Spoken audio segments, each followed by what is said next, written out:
Salut tout le monde, j'espère que vous allez bien. Bon bah finalement je vais faire une petite vidéo mais vraiment rapide. Je vais attaquer avec l'oracle de la voix céleste. On va voir de quoi on va parler. J'espère que vous allez passer une bonne journée, que vous préparez bien votre week-end. Alors qu'est-ce qu'on a? On a la maison 10. Ok. Alors ici cette carte, ça nous parle de dignité, de statut, de vocation, de reconnaissance, de responsabilité, d'accomplissement social, pardon, profession et autorité. Le fait de commencer par la maison 10, ça oriente déjà un peu la lecture. Le sujet central n'est pas l'amour ni le passé, mais c'est celui de la place que tu occupes dans le monde. Les cartes qui vont suivre devront être lues avant tout sous l'angle de la vocation, de la réputation et de la reconnaissance, et dont tu incarnes ton autorité. Ok? Allez. Alors, qu'est-ce qu'on a?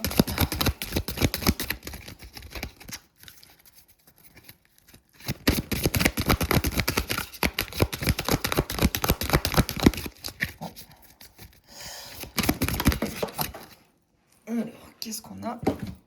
Je prends un autre chevalet. On a la maison 12.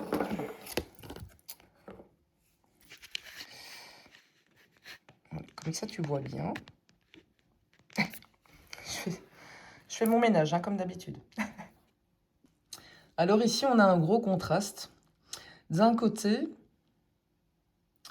la place publique, la réussite, la reconnaissance et la vocation. De l'autre, on a les forces invisibles qui cherchent à entraver cette ascension. Donc ici, le message n'est pas simplement « tu as des ennemis », il est beaucoup plus précis que ça.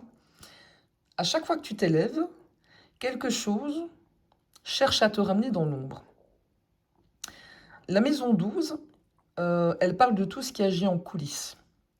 Donc on a les oppositions discrètes, on a les jalousies silencieuses, on a les non-dits, on a les sabotages directs, mais aussi les peurs qu'on entretient soi-même.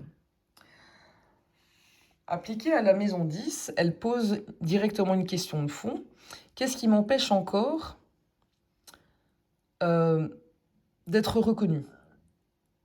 Il peut s'agir de personnes, mais aussi de vieux schémas ou de situations héritées qui continuent à peser sur ton parcours. Et le cœur du tirage semble déjà dire que la véritable bataille n'est pas d'obtenir une place, c'est de ne plus laisser l'ombre décider de la manière dont toi tu l'occupes. Ok. Allez, on est parti pour une troisième.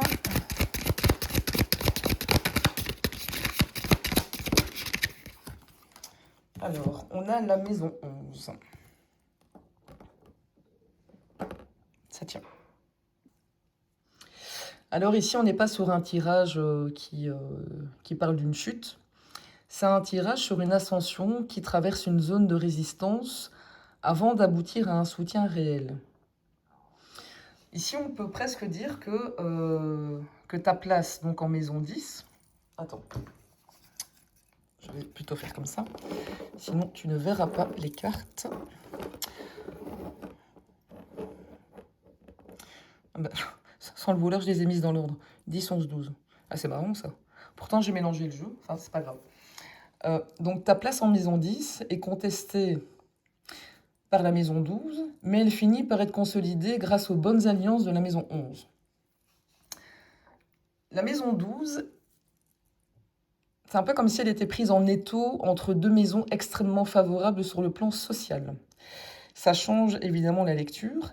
Elle ne domine pas le tirage, elle représente l'obstacle. Ici, avec cette maison 11 en plus, le message diffère un peu du début. Tu n'es pas isolé autant que tu peux parfois le croire. Il y a certaines oppositions qui existent, mais ce ne sont pas les plus fortes. Et les bonnes personnes commencent tout doucement à apparaître ou vont apparaître pour soutenir ce que toi tu construis. La maison 11, ça parle aussi de récompense. C'est un détail important parce qu'elle succède directement à la maison 10. Autrement dit, les efforts que tu as fournis finissent par être payés, pas seulement symboliquement, mais aussi concrètement pardon, dans la matière.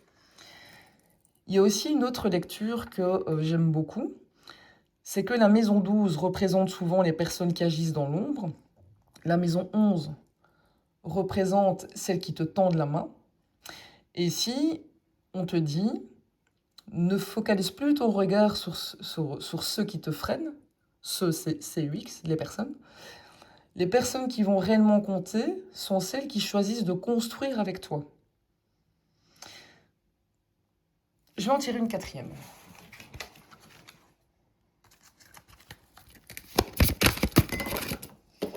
Ben, il y en a 6 qui sont tombés, c'est beaucoup trop ça.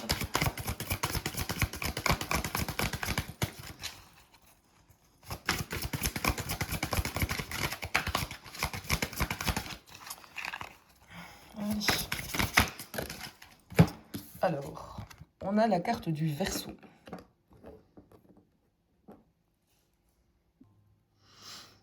Alors jusqu'ici, tout parle de la construction d'une œuvre. On ne parle pas ici d'un métier, mais simplement d'une réussite, une œuvre. La carte du Verseau insiste sur l'originalité, la capacité à transmettre, à écrire, à conseiller, à proposer une vision différente. C'est quelqu'un qui ne reproduit pas le monde, il essaye de le faire évoluer.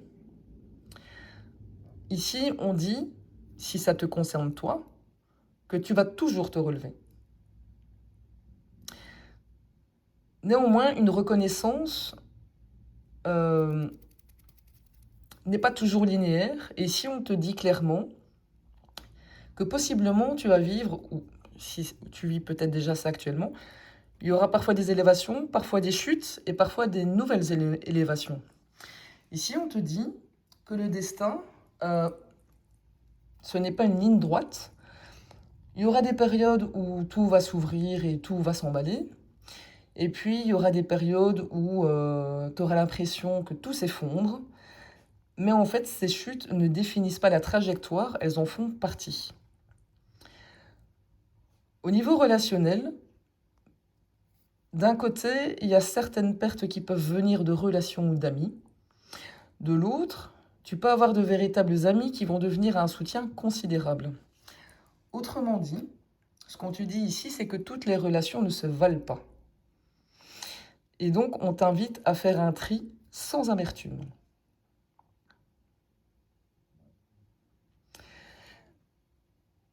On peut aussi avoir cette notion de solitude. Mais c'est un goût pour la solitude. Moi, je ne vois pas ça du tout comme un isolement, mais comme une nécessité. Il y a certaines œuvres qui ne peuvent pas être construites que dans des moments où on accepte d'être seul avec sa pensée.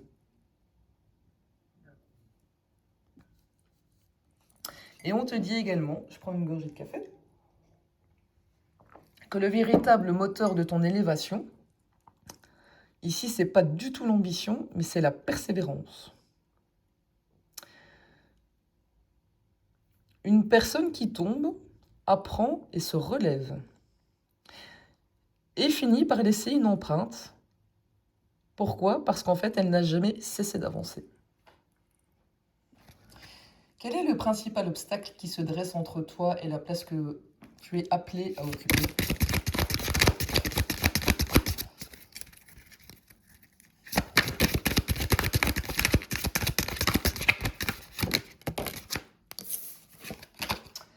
On a la maison 4.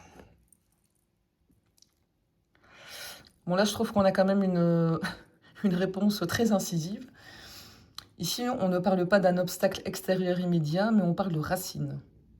L'obstacle est lié à ce qui a été construit très tôt ici, mais dans ce cas-ci. Donc on peut parler d'un héritage familial, un héritage familial, pardon, des loyautés invisibles, des secrets ou des non-dits, une manière de se définir hérité de son histoire, ou une sécurité à laquelle on a vraiment beaucoup de mal à renoncer. Ça mentionne aussi le renversement de situation, cette carte. Et ça, c'est assez intéressant, parce que ce qui freine aujourd'hui ton élévation, c'est pas un manque de compétences, mais c'est plutôt quelque chose de profondément enraciné qui demande à être dépassé. Et il y a quand même un truc qui me saute aux yeux, c'est que en début de tirage, on avait maison 10, 12 et puis 11 au milieu, donc vocation, obstacle caché et soutien. Et maintenant, avec la maison 4, qui est l'opposé symbolique de la maison 10. Autrement dit, l'endroit où tu veux aller entre en tension avec l'endroit d'où tu viens. L'endroit où tu veux aller, c'est la maison 10, et là où tu veux aller, et... Non, pardon. Là où tu veux aller, pardon, c'est la maison 10, et la maison d'où tu viens, c'est la maison 4. Et ici, le tirage a l'air de dire que la difficulté, c'est pas seulement de construire un avenir, mais de ne plus laisser le passé définir les limites de cet avenir. Alors, j'irai pas jusqu'à affirmer qu'il s'agit nécessairement d'un secret de famille ou que ça concerne un parent précisément. En revanche, elle pointe clairement vers un héritage matériel, psychologique ou familial qui continue d'influencer ta trajectoire.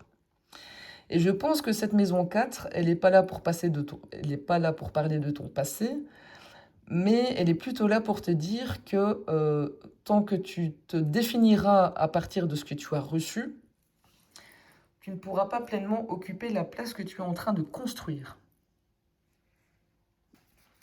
Quelle qualité tu possèdes déjà, mais dont tu n'as pas encore la véritable puissance? La maison 1. En fait, ici, on te dit que ta plus grande force, en fait, c'est toi. Ça peut paraître évident, mais en fait, c'est pas une réponse banale. La maison 1, ça parle de la manière dont on entre dans le monde, de la personnalité, du tempérament ou encore de la présence. Avec le lion, qui représente la maison 1, le message est encore plus affirmé. Le lion ne demande pas la permission d'exister, il rayonne quand il est aligné avec lui-même. Et ici, on te répond que tu sous-estimes l'impact de ta présence et de ton authenticité. Ce n'est pas forcément ton savoir, ton expérience ou tes compétences qui ouvrent les portes en premier, c'est la façon dont tu incarnes ce que tu fais. Et quand on relie aux cartes précédentes celle-ci, moi je vois un fil assez cohérent, c'est que la maison 4, tu portes encore le poids de certaines racines, mais la maison 1 montre que ta véritable force naît au moment où tu cesses de te définir par elle. Autrement dit, le passé explique une partie de ton histoire, comme tout le monde, j'ai envie de dire, mais il ne définit plus ton identité. Et si je devais mettre un nom sur la qualité mise en lumière, je ne dirais pas courage ou intelligence, mais je dirais légitimité. Pas celle que les autres te donnent, mais celle que tu t'autorises enfin à prendre.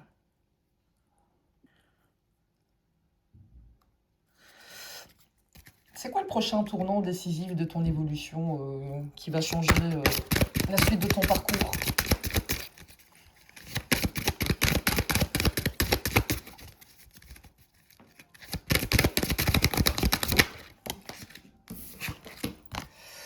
On a la maison 8. Attends, je vais faire un peu de place parce que... On a la maison 8. Alors, en voyant cette carte, beaucoup vont s'arrêter au mot mort. Non. Si on s'arrête là, on va passer à côté de l'essentiel.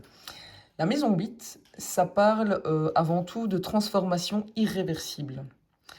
Ça marque ce moment où on ne peut plus revenir en arrière. Si on reprend tout le fil du tirage, on avait la maison 10, qui est là, qui représente ta place et ta vocation. On avait... qu'est-ce qu'on avait? Attends, on avait la maison 12. Celle-là, elle représente les résistances, les oppositions ou les blessures. La maison 11 au centre, ça c'était reconnaissance. La maison 4, parce elle est là. Les racines et les héritages. La maison 1 qui est juste là. Ton identité. La maison 8. La métamorphose. Là, j'ai envie de dire que ça devient assez limpide. En fait, tu n'es pas simplement en train de changer de situation, tu es en train de changer de structure à l'intérieur. Et la maison 8, par contre, celle-là, elle a un prix. Elle demande toujours un prix. Pas forcément une perte matérielle, mais plutôt, comment je vais dire, une mort symbolique. Il y a quelque chose que tu vas devoir abandonner. Ça peut être une ancienne identité, une manière de fonctionner, une peur, une loyauté, ou une histoire que tu te racontais encore à toi-même. Et je trouve que ça fait un bel écho entre les maisons 4 qui concernent l'héritage et la maison 8 qui parle de transmission et de transformation, mais aussi d'héritage. Et ici, on semble te dire que l'héritage que tu as reçu n'est pas celui que tu transmettras. Tu es en train de rompre une continuité. La carte de la maison 8 fait aussi référence à l'occulte. Ça me fait un peu sourire parce que dans le contexte ici, moi je la vois pas comme une annonce de mauvais sort. Symboliquement, ça parle plutôt d'une attirance pour ce qui est caché, de la capacité à explorer les profondeurs, potentiellement à travailler avec l'invisible, à chercher du sens au-delà des apparences.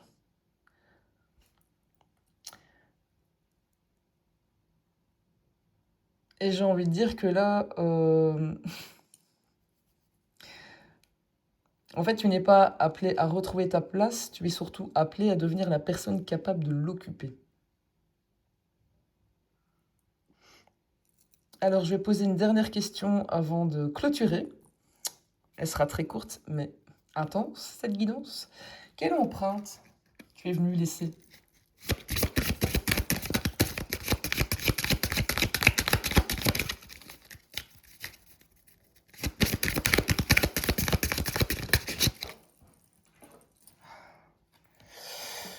L'empreinte de la Vierge.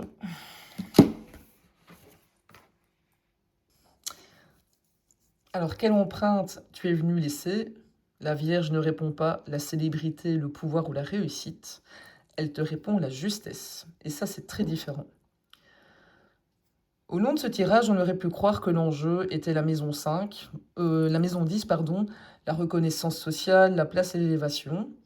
Mais ici, la Vierge, elle vient quand même un peu corriger cette idée. Et en fait, elle te dit que ton empreinte ne vient pas de la hauteur à laquelle tu montes, mais elle vient de la qualité de ce que tu transmets. Et ce qui ressort de cette carte, c'est quoi? C'est une recherche de vérité, une pensée beaucoup plus structurée, un goût de comprendre avant d'affirmer, ou une parole qui cherche à éclairer plutôt qu'à impressionner. Ici, on parle d'éloquence aussi. C'est pas l'éloquence spectaculaire, mais c'est l'éloquence qui fait réfléchir. Et je trouve que on en revient quand même au Verseau. On parle d'œuvre, de parole, de transmission. Et donc, on se souviendra peut-être pas toujours de ce que tu as fait, mais on se souviendra de la manière dont tu auras changé le regard des autres sur eux-mêmes. Et je trouve que c'est une magnifique conclusion. Voilà, je te laisse là-dessus. Ah, je te laisse méditer parce que le vendredi soir, tout le monde se fait chier, on reste à la maison, personne ne va boire des verres. C'est ironique, bien sûr. Mais écoute, n'hésite pas à me laisser un commentaire, à liker, à partager. Et puis, on se retrouve, à mon avis, demain pour un nouveau tirage. Bonne soirée, bon vendredi soir à tout le monde.